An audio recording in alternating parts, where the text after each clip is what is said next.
Hello दोस्तों, इस वक्त की बड़ी खबर आप लोग को हम बताना चाहेंगे जो रणवीर इलाहाबादिया पे आ रही है, जो कि उन्होंने लेटेंट शो में एक बयान दिया था जिसकी वजह से वो सोशल मीडिया पे काफ़ी वायरल हो रहे हैं। इसमें ये बताया जा रहा है कि सुप्रीम कोर्ट बहुत बुरी तरीके से उनके वकील को ये बोला है कि इस तरह का अभद्र भाषा का उपयोग उन्होंने किया और आप उसका केस लड़ने सुप्रीम कोर्ट में आए हैं।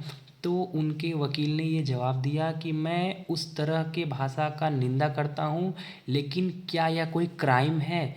इसी बीच सुप्रीम कोर्ट के जज और उनके द्वारा रणवीर इलाहाबादिया के द्वारा हायर किए गए वकील के बीच में काफ़ी कुछ बयानबाजी हुई, जिसमें ये कहा गया कि इस तरह के शो बंद होने चाहिए और इस तरह की जो बातें की जाती हैं यूट्यूबर्स के द्वारा कि लोगों को ये अधिकार हो गया है कि वो पेरेंट्स के पर्सनल चीज़ों के ऊपर कमेंट करना स्टार्ट कर दें, इस तरह की अश्लील बातें करना स्टार्ट कर दें। इसी बीच में हमको आपको बताना चाहेंगे कि सुप्रीम कोर्ट में क्या कहा।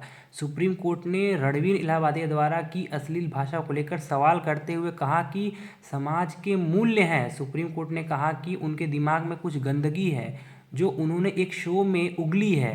सुप्रीम कोर्ट ने रणवीर इलाहाबादिया के वकील के सख्त लफ्जों में कहा कि मूल्य के क्या मायने रखते हैं, क्या आपको पता है? जस्टिस सूर्यकांत ने एनके सिंह की बेंच में कहा कि रणवीर इलाहाबादिया द्वारा शब्दों का इस्तेमाल किया जा रहा है, उनके माता पिता को शर्म आएगी और ऐसे शो को बेटियां भी देखती हैं तो वो किस तरह से इन्फ्लुएंस होंगी, बच्चे देखते हैं वो किस तरह से इन्फ्लुएंस होंगे। जस्टिस सूर्यकांत ने रणवीर के वकील को सख्त लहजे में ये बोला है कि इससे पूरा समाज शर्मसार होगा और इस तरह के केस दोबारा नहीं आने चाहिए।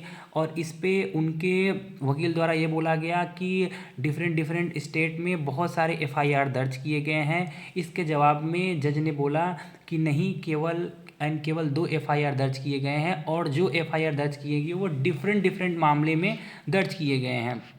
इसके साथ रणवीर इलाहाबादिया को नोटिस भेज दिया गया है कि वो देश को छोड़ के नहीं जा सकते। दूसरी बड़ी बात, और उनके ऊपर पूरी निगरानी रहेगी और हम देखते हैं कि आगे चल के इन चीज़ों पर क्या निष्कर्ष निकल के आता है। क्या ऐसे शो समाज के लिए अच्छे होते हैं, बुरे होते हैं?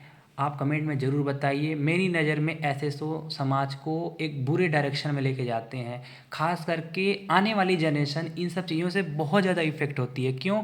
क्योंकि वो अभी उस तरह के विकास में नहीं है। वो जो चीज़ें सुनेंगे, देखेंगे, उन्हीं भाषा का उपयोग अपने अगल बगल सराउंडिंग में पेरेंट्स के साथ करने लगेंगे।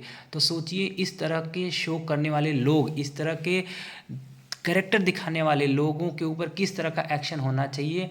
मेरा मानना है कि इस तरह के शो बंद होने चाहिए या फिर इस तरह के शो को प्रमोट हम लोगों को नहीं करना चाहिए, जिससे इस तरह के शो आगे बढ़ते हैं। क्योंकि हमारी भी गलती है, हम लोग की भी गलती है कि हम लोग इस तरह के शो को देख करके लोगों को और प्रमोट करने की कोशिश करते हैं। तो इनमें गलती ऐसा नहीं है कि केवल समय रैना के लेटेंट शो की है या फिर हमारी गलती है। गलतियां सबकी हैं, पब्लिक की भी गलती है जो पब्लिक इंटरटेनमेंट के लिए ऐसे शो को प्रमोट कर रही है और बाद में पब्लिक को भी प्रॉब्लम हो रही है। तो जो कुछ भी सही गलत है, कृपया करके आप कमेंट में राय दे सकते हैं। और बाकी हमने ये सारी इन्फॉर्मेशन कुछ ललन टॉप से, कुछ हमारे जो न्यूज़ आर्टिकल प्रेजेंट हैं उनसे निकाला हुआ है, हिंदी.गूगल से।